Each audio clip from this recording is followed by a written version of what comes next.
घ्या. भाऊ काय सांगाल, आज आपण आयुक्तांना निवेदन दिलेलं आहे? आज आम्ही जळगाव महानगरपालिकेच्या आयुक्त साहेब यांना निवेदन दिलं आहे. मेरून स्मशानभूमीमध्ये इथं इलेक्ट्रॉनिक शयदानी ही उभारावी व तिथं बसण्याची व्यवस्था करून मिळावी.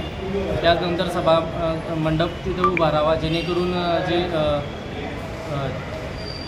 जे लोक येतात व तिथं त्या लोकांना बसण्यासाठी आणि तिथं जे श्लोक संदेश वगैरे जे सभा देतात त्यांच्यासाठी बसण्याची व्यवस्था करावी. काय सांगितलं, काय आपल्याला ऐका? साहेबांनी आश्वासन दिलं आहे की बुवा लवकरात लवकर व तिथं आम्ही ते सुविधा ज्या काय आहे त्या पुरवण्याचं काम आम्ही लवकरात करू. काय सांगाल भाऊ, आज मनसेतर्फे आयुक्तांना निवेदन देण्यात आलेलं आहे? आज महाराष्ट्र नवनिर्माण सेनेतर्फे आयुक्त साहेबांना निवेदन देण्यात आलं आहे. सन्माननीय राजसाहेब ठाकरे यांनी पाडव्या सभेमध्ये या पद्धतीने त्यांचे विचार व्यक्त केले होते की पर्यावरणाचा जो ऱ्हास होतो आहे, वृक्षांची जी कत्तल होते, त्या संदर्भात त्यांचे जे विचार होते की बुवा आपण कुठंतरी ज्या जुन्या परंपरा ज्या धरून आपण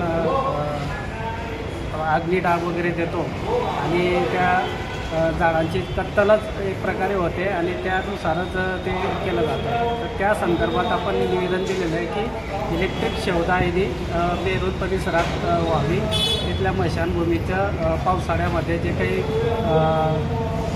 नातेवाईक मंडळी आलेले असतात त्यांना तिथं उभं राहायला जागा नसते, बसायला जागा नसते, तर तिथं बाकड्यांची पण सुविधा केली पाहिजे. आणि पावसाळ्यामध्ये जे काही पाणी पडतं तर त्या संदर्भात सभामंडप तिथं उभारण्यात यावं, तिथली स्वच्छता अभियान राबवण्यात यावं, या संदर्भात निवेदन देण्यात आलं. काय सांगितलं आयुक्तांनी, काय आश्वासन? आयुक्त साहेबांनी सांगितलं की लोकसभा भागातून तिथं स्वच्छता वगैरे करण्यात येईल आणि शवदाहिनी आणि तिथं सभामंडपासाठी पण प्रयत्न करण्यात येईल.